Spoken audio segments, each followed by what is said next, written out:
Greetings and welcome to episode 05, part 2 of the Lethal Space Program. In this video, we continue to follow the adventures of Jebidiah Kerman on course for the dark side of the moon. Woof.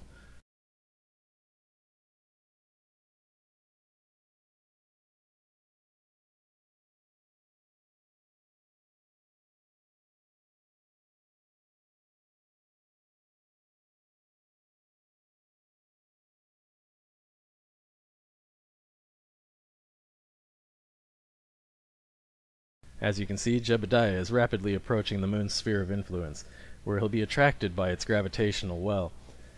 Once he crosses that line, he'll be able to do some more science to increase reputation and funding back at the Space Center.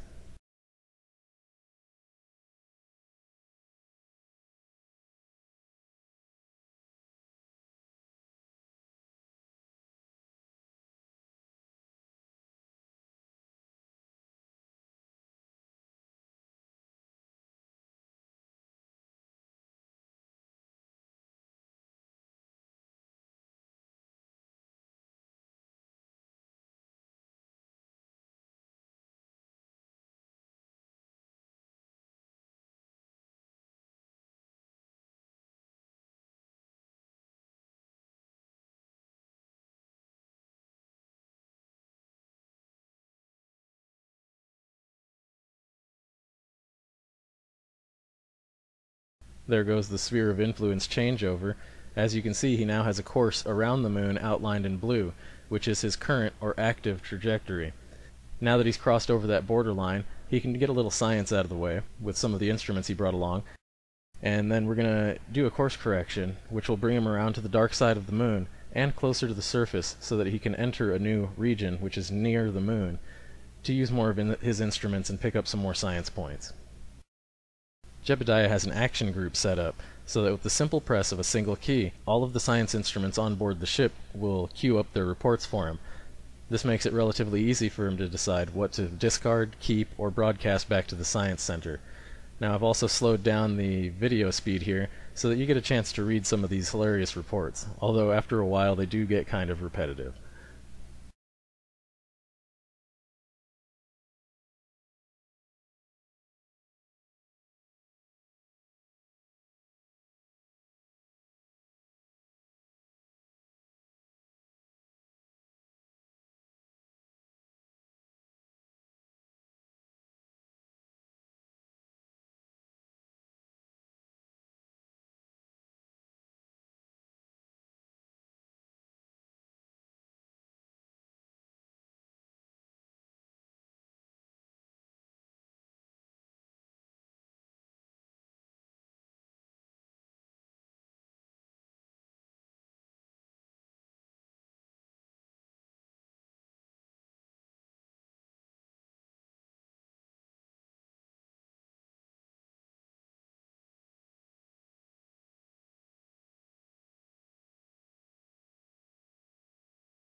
Now that he's cycled through all those instrument reports, it's up to Jebidiah to get one more report from outside the pod in his spacesuit. That is an EVA report.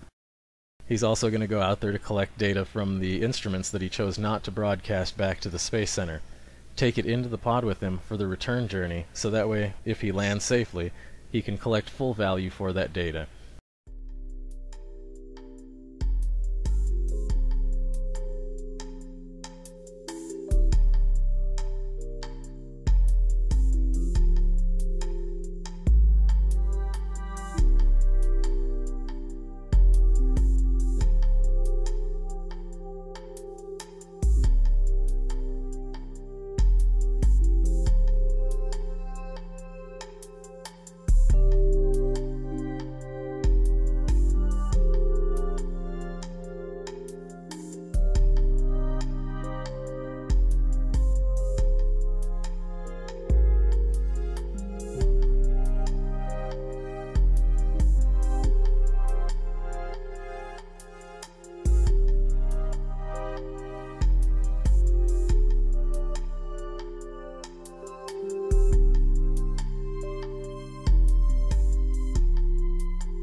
Flying around with the RCS pack on EVA is simultaneously one of the funnest and most frustrating things in this game. As you can see, Jebidiah gets knocked away from the ship because I decided to open the ladder hatch in his face.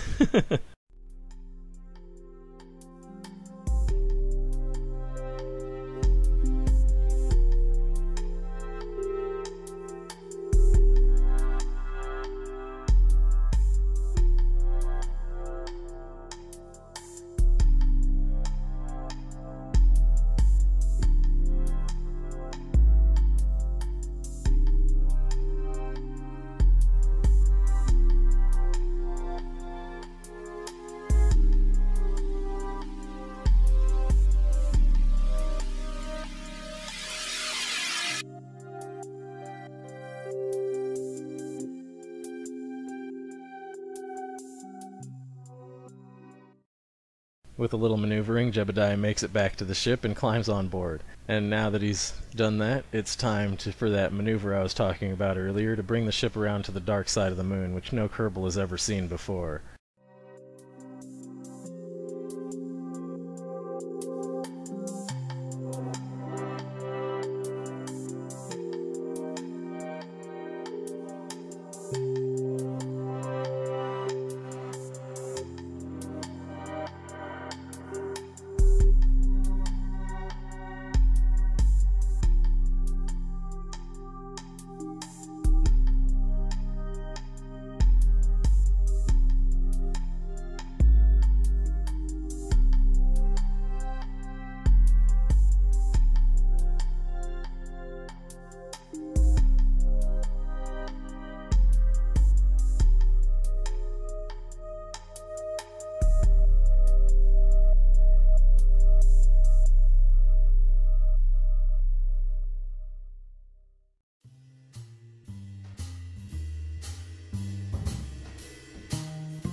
With that maneuver successfully done, there's one more to set up now. Since Jebidiah won't be landing on the moon, what we're going to have him do is slingshot right past it and go in a relatively straight line away from the moon.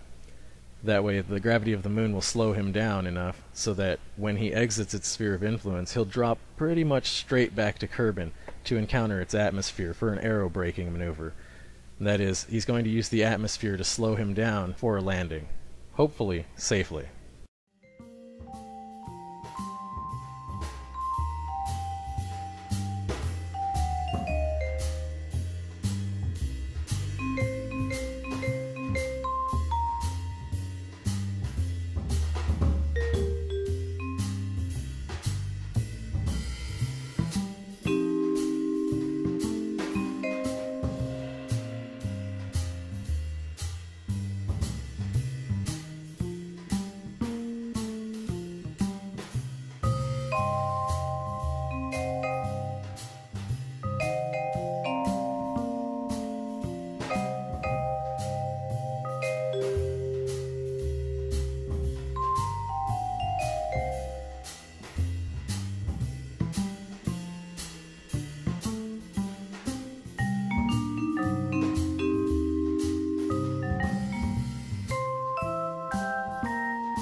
We've just crossed that boundary into space near the moon. So once again, we cycle through all the science reports and I slow the video so you can get a good look at those.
Jeb once again climbs back outside of the ship for an EVA report near the moon, also to collect the data from the instruments.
As we finish gathering the science from this pass near the moon, I think there's something important you should note, and that is, Jeb's space toilet is almost full.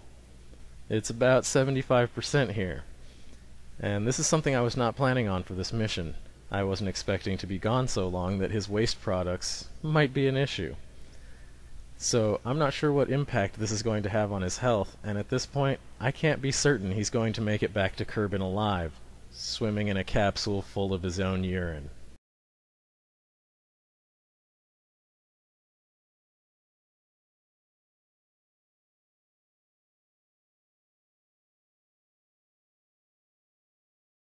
The only waste product that I can get out of the capsule is his carbon dioxide, and I can put that into the oxygen container that I brought along with. But that wastewater, that's not going anywhere.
Here we begin our thrust against the gravity of the moon in order to return to Kerbal.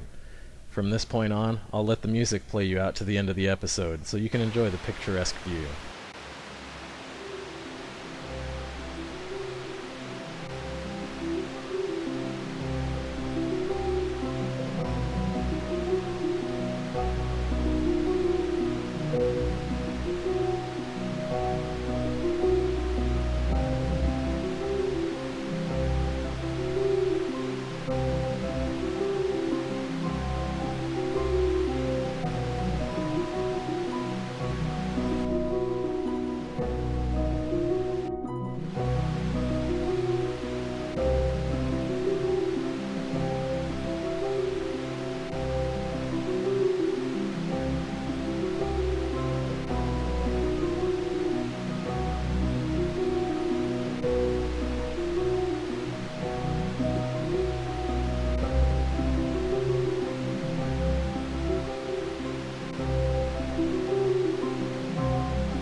Next time on Lethal Space Program, Bark at the Moon Part 3, Puddle of Yuck. Thanks for watching Bark at the Moon Part 2. As always, I've been your host, AED Games. Please remember to rate, comment, and subscribe if you like what you see.